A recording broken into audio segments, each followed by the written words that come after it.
오늘 함께 보실 말씀은 누가복음 18장 6절로 8절입니다. Luke chapter 18 verse 6 to 8. 누가복음 18장 6절로 8절입니다. 우리 한 절씩 교독하겠습니다. 주께서 또 이르시되 불의한 재판장이 말한 것을 들으라. 하물며 하나님께서 그 밤낮 부르짖는 택하신 자들의 원하는 그들에게 하시겠느냐 그들에게 참으시겠느냐. 같이 읽겠습니다. 내가 너희에게 이르노니 속히 그 원한을 풀어주시리라. 그러나 인자가 올 때에 세상에서 믿음을 보겠느냐 하시니라. 아멘. 오늘은 성화의 삶 두 번째 시간으로 하나님의 음성에 순종하라는 말씀을 나누러 갑니다.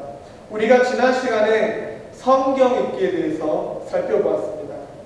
반드시 매일매일 힘드시더라도 성경을 읽는 우리 모두가 되기를 바랍니다. 성경을 읽음으로 우리는 많은 것을 깨닫고 또 하나님이 주시는 통찰력을 배울 수 있습니다. 우리가 성경을 읽음으로 배울 수 있는 교훈이 세 가지라고 말씀드렸습니다. 첫 번째로 하나님이 주시는 구원에 이르는 그 지혜를 얻게 됩니다.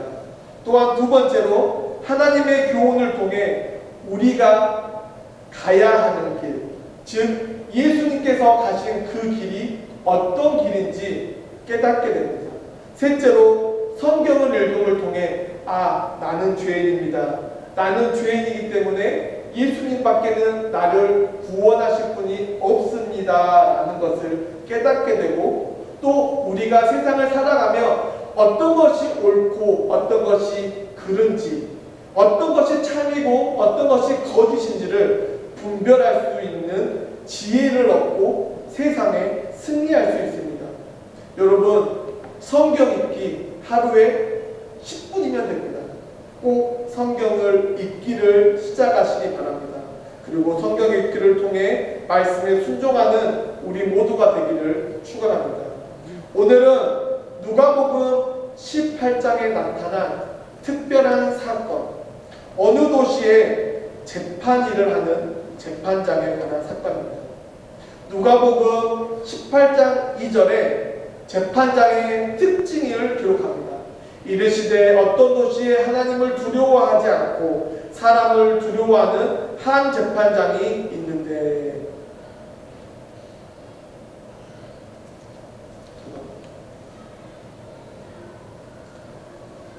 여기서 재판장의 특징에 대해 특징을 기록하고 있습니다. 여기서 말하는 재판장의 특징이 무엇입니까? 재판장은 하나님을 두려워하지 않고 사람을 무시하는 사람입니다. 그래서 예수님은 이 재판장을 불의한 재판장이라고 말하고 있습니다.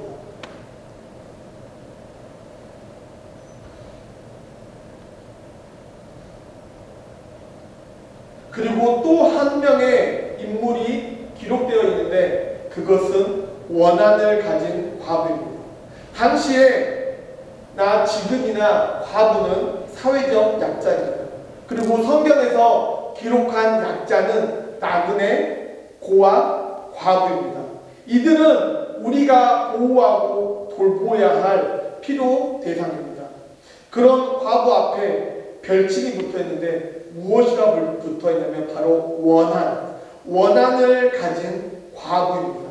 무슨 원한을 가졌기에 도대체 이 불의한 재판장을 매일매일 찾아갔을까요? 추측컨대 누가복음 18장을 기록한 이 당시에 거대한 헤롯 성전이 건축되고 있습니다. 그러면 헤롯 성전, 그것도 거대한 헤롯 성전을 짓기 위해서는 뭐가 필요하죠? 돈이 필요합니다. 돈이 필요할 때 어떻게 하죠? 그 당시에 바리새인이나 서기관들은 돈을 걷기 위해 가난한 자들에게 헌금을 요구했습니다. 즉, 야, 너희들 왜 가난한지 알아? 너희들 헌금을 하지 않았어요. 너희들 헌금을 하지 않아서 하나님의 은혜를 받지 못하고 하나님의 복을 받지 못했기 때문에 너희들 가난한 거야. 그러니까 헌금을 해. 즉 하나님의 복, 하나님의 은혜라는 종교적 신념으로 돈을 걷기 시작합니다. 우리는 이것을 종교적 폭력이라고 말합니다. 이와 같이 종교적 폭력을 과부와 가난한 자들에게 바리새인과 서기관들이 억압했습니다. 그리고 이 폭력과 강압을 이기지 못한 과부가 매일 아침마다 재판장을 찾아갑니다. 그리고 재판장님, 지금 너무 억울합니다. 나 너무 원한이 가득합니다. 이것을 풀어달라고 호소합니다. 매일매일 찾아오는 과부의 원한을 들은 재판장의 마음은 어땠을까요?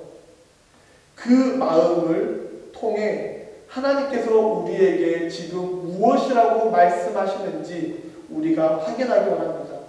누가복음 18장 2절부터 5절에 이렇게 기록합니다.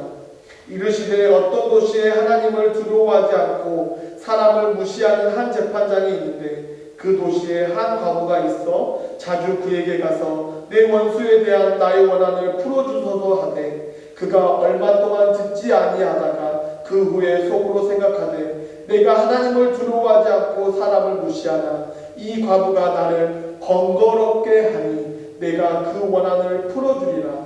그렇지 않으면 늘 와서 나를 괴롭게 하리라 하였느니라. 생각해 보십시오. 매일매일 아침마다 누군가 찾아와서 목사님 너무 억울해요. 제발 나의 원한을 좀 풀어주세요. 라고 때로는 도와달라고 호소하고 때로는 협박을 합니다. 만약에 여러분이라면 어떻게 하시겠습니까? 우리같이 착한 사람들도 그 문제를 해결해 주려고 하는데 이 불의한 재판장 역시 매일 찾아오는 그 과부의 그 호소를 이기지 못하고 도와줍니다. 왜요? 나를 번거롭게 하니 이 문제를 해결해 주려고 노력한다는 것입니다.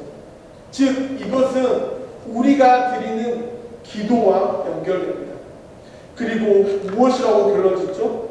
응답받을 때까지 하나님께 붙들면 모든 기도에 무조건 응답하신다는 결론에 다다르게 됩니다. 그리고 많은 목사님들이 이 본문을 가지고 이렇게 설교합니다. 사랑하는 분들 여러분, 끈질기게 기도하십시오. 그러면 어떻게 된다? 응답받을 것이다. 그런데 저는 그것에 반은 동의하고 반은 동의하지 않습니다. 왜냐하면 우리 한국적인 그리고 많은 문화 가운데 무속신앙, 샤머니즘이 기독교 안에 들어있기 때문입니다. 우리가 많이 말하죠. 지성이면 간천이다. 즉 우리가 정성스럽게 기도를 하면 분명히 응답할 것이다. 그 문화가 어디서 왔냐면 예전에 어른들이 무슨 중요한 일 있으면 뭘 하죠? 그 깨끗한 물을 따다가 새벽에 뭐 하죠? 비나이다. 근데 어디다 하죠? 돌이나 그 달이나 나무에 합니다. 이런 문화적인 요소들이 우리 기독교 안에 들어있다는 것입니다. 그래서 교회에서 뭘 하죠? 가장 많이 하는 것. 어떤 특별한 사건을 앞두고 100일 기도, 1000일 기도를 합니다. 장기간 기도 안에서 자신의 정성으로 기도하면 하나님도 하늘도 감동할 것이라는 생각이 내포되어 있는 것입니다. 즉 하나님의 뜻이 무엇인지, 하나님의 계획이 무엇인지, 하나님이 우리 자녀를 통해 이루고자 하시는 일이 무엇인지 물어보지도 않고 하나님 우리 아들 명문대에 가야 돼요. 하나님 우리 아들 좋은 곳에 취직해야 돼요. 하나님 우리 자녀들 축복받아야 돼요. 라고 그저 정성으로 기도하고 있다는 것입니다. 내 마음에 하나님의 뜻이나 하나님의 계획을 물어보지 않고 내 마음에 우상을 만들어서 절대적으로 요구하는 것, 그것이 지금까지 우리가 해왔던 기도라는 것입니다. 이것은 무엇과 같습니까? 여러분 다 육아하고 계시죠? 육아하면서 아이가 반짝반짝 빛나는 칼을 보고 몇 날 며칠 못 챙깁니다. 엄마, 아빠, 나 저 칼 줘. 번쩍번쩍 빛나는 조금 줘. 그러면 주시겠습니까? 절대 주지 않을 것입니다. 꼭 우리의 기도가 그것과 같다는 것입니다. 하나님, 나 쪼고 해주세요. 하나님, 나 쪼고 해주세요. 하나님 뜻이나 하나님의 계획은 물어보지 않고 내 입맛대로 끝까지 달라고 기도한다는 것입니다. 기도를 오랜 시간 하고 지속적으로 하고 모두 좋습니다.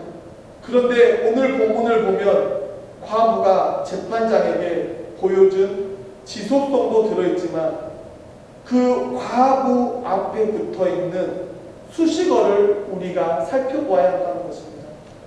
3절에 나의 원한을 풀어주소서, 5절에 그 원한을 풀어주리라, 7절에 원한을 풀어주지 아니하시겠느냐, 8절에 그 원한을 풀어주시리라. 과부 앞에 뭐가 붙죠? 원한이라는 그 단어가 무려 4번이나 이 누가복음 18장 이 불의한 재판 사건에 원한이라는 단어가 무려 4번이나 기록되어 있다는 것입니다. 여러분, 원한이라는 단어를 강한 자들이 사용합니까? 약한 자들이 사용합니까? 보통 약한 자들이 사용합니다. 그리고 원한 안에는 억울한 피해 의식보다는 어떤 행동에 대한 정당성이 기본적으로 전제되어 있다는 것입니다. 그러면서 누가복음 18장 6절에 재판장을 불의한 재판장이라고 기록합니다. 그 이유들로 재판장은 하나님을 두려워하지 않고 사람을 무시하는 유명한 사람입니다. 그런데 5절에 이 과부가 나를 번거롭게 하는 그 원한을 풀어주지만 그렇지 않으면 늘 와서 나를 괴롭게 하였는데 못 견디는 것입니다.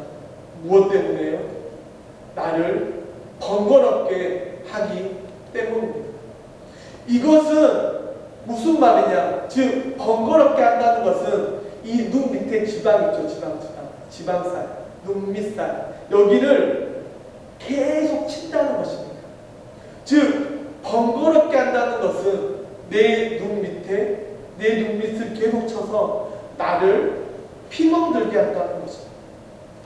이 말을 풀어서 얘기하면 재판장이 원한이 가득한 과부의 문제를 해결해 주지 않으면 재판장이 수치를 당하고 괴로운 일이 생길 것이니 원한을 풀어주겠다는 것입니다.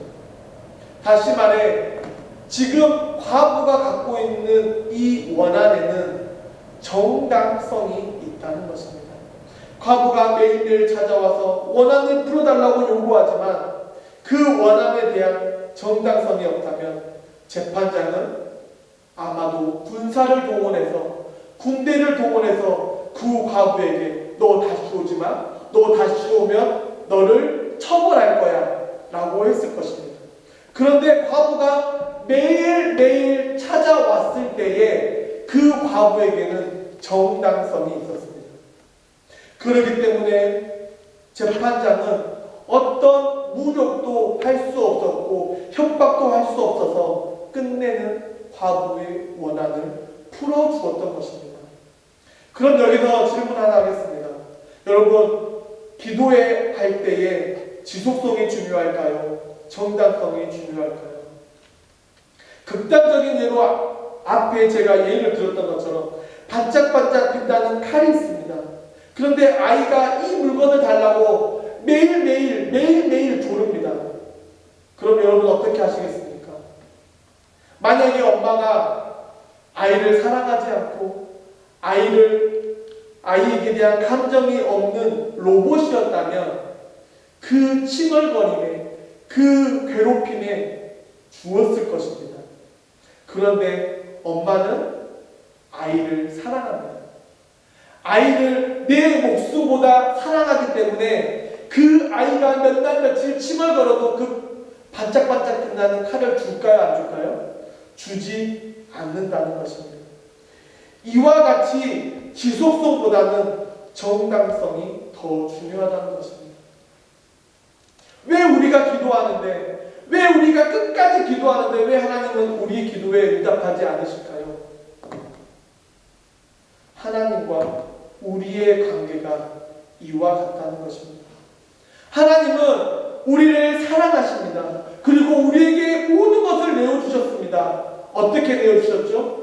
사랑하는 하나밖에 없는 아들 예수 그리스도를 십자가에 죽이시기까지 우리를 사랑하셨습니다. 부모들도 자녀를 위해 모든 것을 아끼지 않습니다.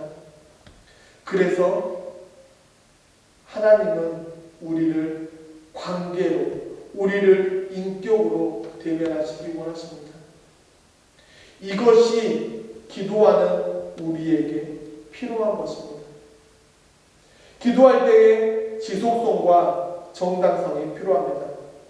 그런데 내가 지속적으로 기도하는 것이 하나님이 응답하시기에 정당한지, 하나님의 마음에 정당한지, 하나님이 바라보시는 곳으로 향하는지 점검함으로 기도해야 한다는 것입니다. 누가복음 18장 7절에 이렇게 기록합니다. 하물며 하나님께서 그 밤낮 부르짖는 택하신 자들의 원한을 풀어주지 아니하시겠느냐. 그들에게 오래 참으시겠느냐. 누가복음 18장 1절부터 6절에는 우리가 기도할 때 무엇에 집중해야 하는지 기록하고 있습니다. 우리가 무엇에 집중해야 합니까? 지속적으로 기도하되 정당성을 가지고 기도해야 합니다. 그리고 18장 7절부터는 1절부터 6절의 불의한 재판장의 이야기를 통해서, 사건을 통해서 정당성을 바탕으로 진짜 하나님이 우리에게 말씀하시고자 하는 것이 기록되어 있다는 것입니다. 무슨 말입니까? 불의한 재판장도 완전한 정당성 앞에 모든 문제를 해결해 주시는데, 하물며 전지전능하신 하나님께서, 우리를 만드신 하나님께서, 우리의 머리털까지 세시는 하나님께서 우리의 기도에 완벽하게 응답하신다는 것입니다. 그런데 우리가 여기서 놓치고 있는 문제가 무엇입니까? 7절에 밤낮 부르짖는 택하신 자들의 원한을 풀어주지 아니하겠느냐. 즉 택하신 자, 하나님의 선물을 받은 자, 즉 저와 여러분들입니다. 그러니까 저와 여러분의 원한을 하나님께서 풀어주시겠다는 것입니다. 그런데 그 원한은 전제가 있습니다. 그 원한에 뭐가 전제가 되는 거죠? 앞에서 말했던 것처럼 정당성이 전제가 되어야 합니다. 즉 여기서 말하는 원한은 우리가 세상을 살면서 하나님의 택함을 받은 자로 살아갈 때에 겪는 고난, 고통, 슬픔을 말하는 것입니다. 지금 우리가 교회라는 울타리 안에서 예배드리는 곳 있습니다. 그리고 우리가 하나님의 자녀로 살기로 결단합니다. 그리고 이 문 밖을 나가면 어떻게 되죠? 고린도전서 4장 9절에 우리는 세계와 천사들과 사람들에게 구경거리가 된 것입니다. 즉, 이 세상을 나가면 우리는 세상에 구경거리가 되고 바보가 된다는 것입니다. 무슨 말입니까? 연어가 산란기가 되면 어디로 가죠? 물길을 거슬러서 자신이 태어난 곳으로 갑니다. 즉, 연어는 물길과 정반대되는 곳을 흘러간다는 것입니다. 우리가 살아가야 하는 것은 세상의 대세는 오른쪽이지만 우리는 왼쪽으로 가야 하는 것입니다. 그러면 사람들은 우리에게 뭐라고 하지? 바보들. 저것들은 맨날 세상을 거슬러. 저것들은 하고 옳고 그름의 문제가 아닌 세상을 따라가지 않고 거스르는 올라가는 우리에게 대놓고 하는 말입니다. 그럼 우리는 무엇을 따라 거슬러 올라가야 할까요? 바로 하나님의 음성에 순종하며 살아가야 합니다. 비록 손해가 있고 고난이 있고 고통이 있지만 그것을 따라야 한다는 것입니다. 무엇을 따라야 할까요? 복음과 함께 나의 멍에를 메고 가는 그 삶을 따라가야 한다는 것입니다.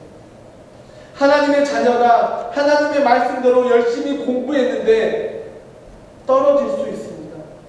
하나님의 말씀대로 세금도 잘 내고 성실히 살았는데 어느 날 갑자기 세무조사가 나올 수도 있습니다. 이것이 세상입니다.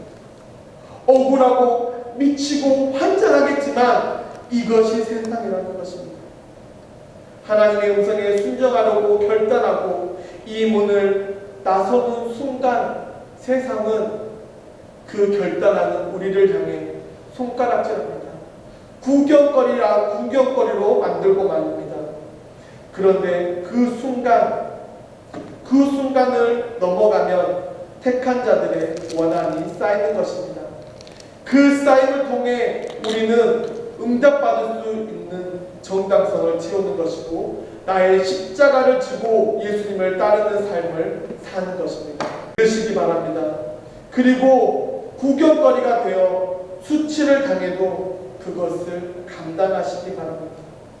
그러면 그 원한이 쌓이고 쌓여 하나님의 뜻대로 완벽한 타이밍에 우리를 응답하실 것입니다.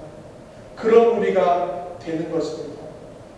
어떻게 우리가 세상에 예수님의 십자가를 설명할 수 있습니까? 그 설명이 하나님의 택함 받은 자들의 원한이라는 것입니다.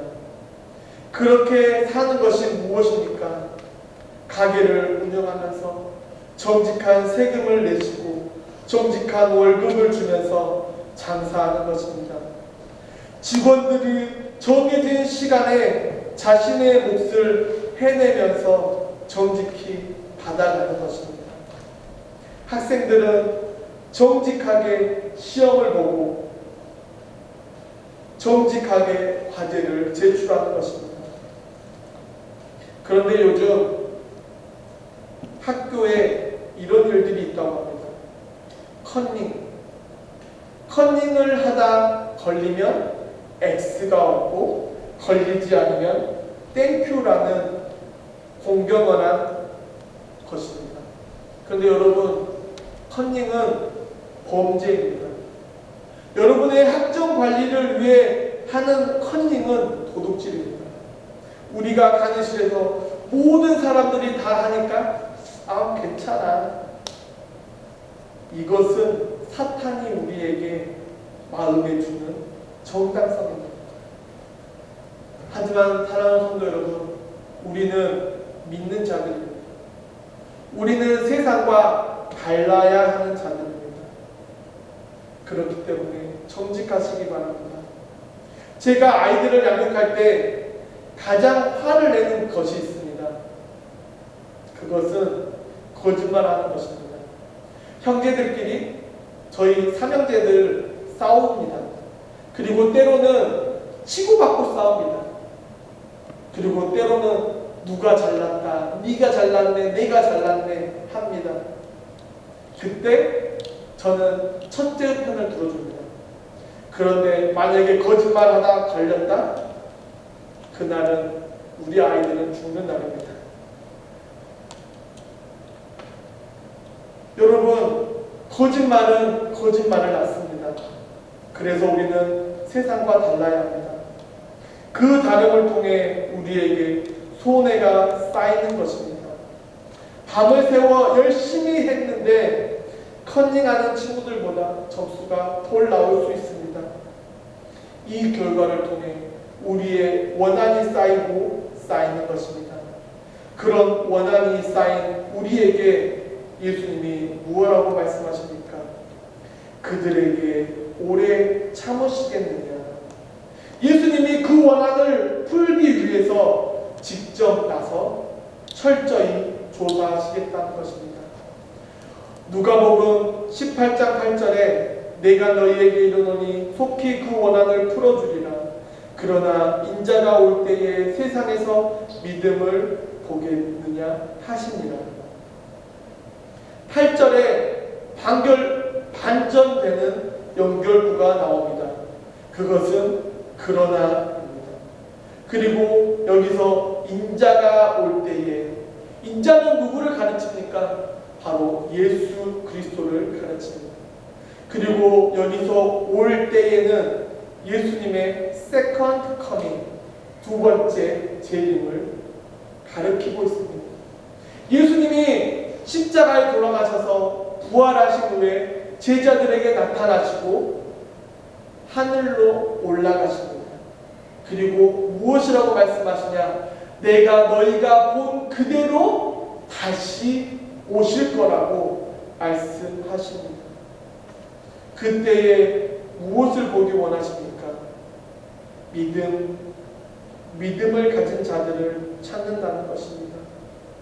원한이 쌓이고 세상의 고통과 고난을 참고 견디면서 원한을 쌓이고 쌓은 자들을 하나님께서 찾고 계시다는 것입니다. 즉 우리가 지속적으로 정당성을 가지고 기도하며 세상과 짝하지 않고 세상을 거스르며 고난받고 고통받고 억울함을 당하면서 원한이 쌓이고 쌓이면 예수님이 다시 오실 때에 그 원한을 풀어주시겠다는 것입니다. 지금 당장일 수도 있습니다. 아니, 예수님께서 다시 오실 때일 수도 있습니다. 그때 제가 말씀을 준비하면서 저 역시도 답답했습니다. 어떻게 이 말씀을 성도들에게 전해야 할까? 지금까지 말씀을 들은 여러분의 심정은 어떻습니까? 하나님, 내 마음에 너무 억울해요. 내 마음이 너무 고통스러워요. 그런데 지금 해결해 주시지 않는다고요?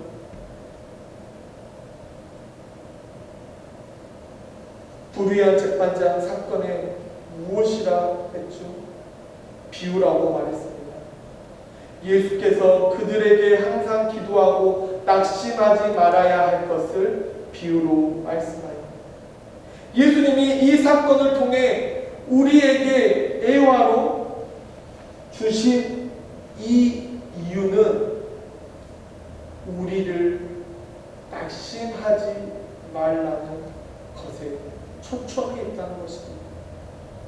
사랑하는 성도 여러분, 우리가 기도합니다. 여러분 기도하고 계시죠?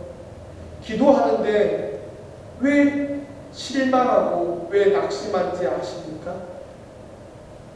응답이 없기 때문입니다. 그런데 잘 생각해 보시기 바랍니다. 여러분이 지금까지 많은 기도를 했는데 정말 응답이 없었을까요? 혹시 그 응답이 이미 하나님께서 응답하셨는데 그것을 내가 깨닫지 못한 것은 아닐까요? 우리는 오늘 기도에 대한 새로운 관점을 가져야 합니다. 요한복음 6장 9절로 10절에 다음과 같이 기록합니다. 요한계시록 6장에 응답이 됐습니까? 되지 않았습니까? 아직 응답되지 않았습니다. 지금 제단 아래 하나님의 말씀과 증거대로 살다가 죽은 성도들의 원한이 가득합니다. 그것을 보고서 질문합니다. 하나님, 우리 피를 갚아주지 아니하시기를 어느 때까지 하시려 하나이까 하니. 누구를 향해 부르짖습니까? 바로 대주제여라는 말씀으로 질문합니다.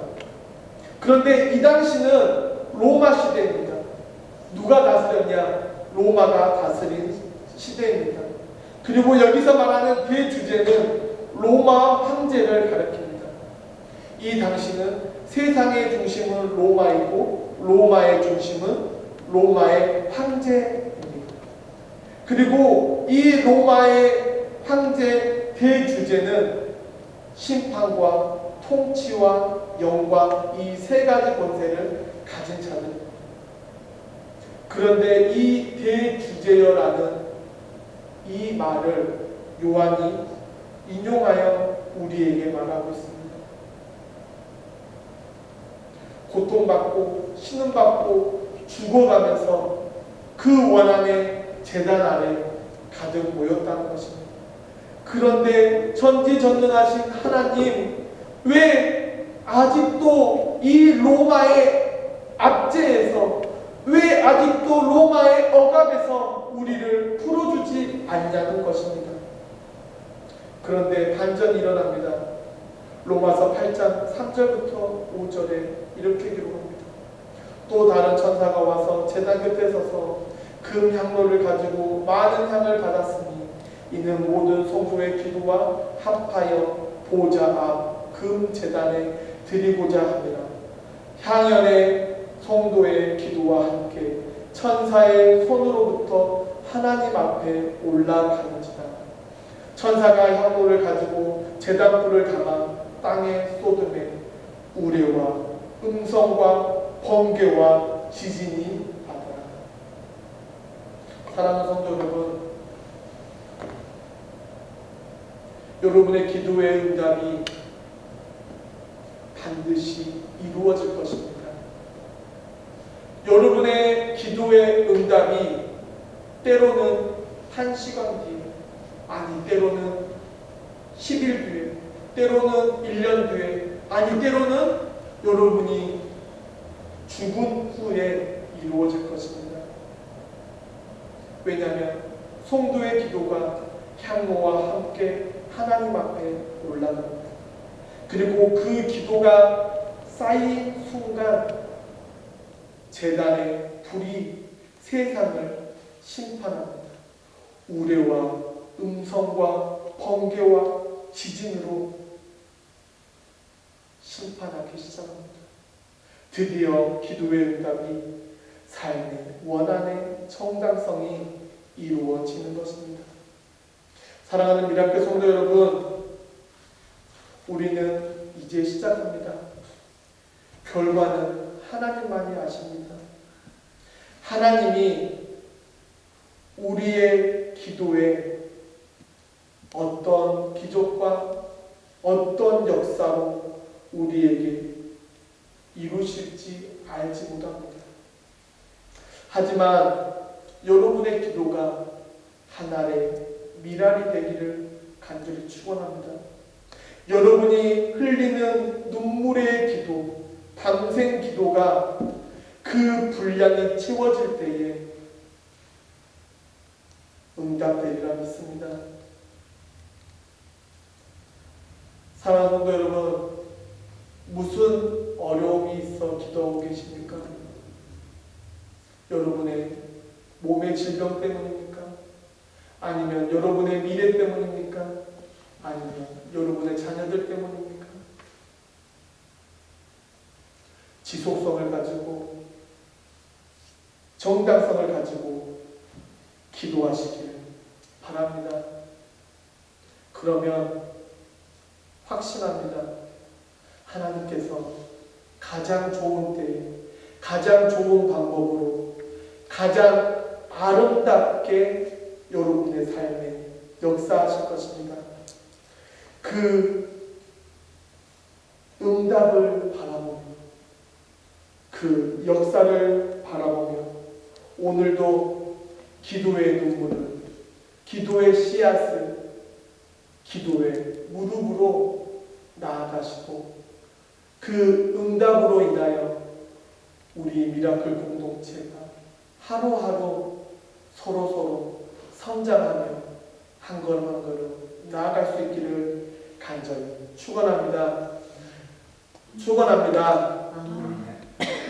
성경을 읽고 그 성경의 말씀을 따라 하나님의 음성에 순종하는 우리 모두 되기를 간절히 축원합니다.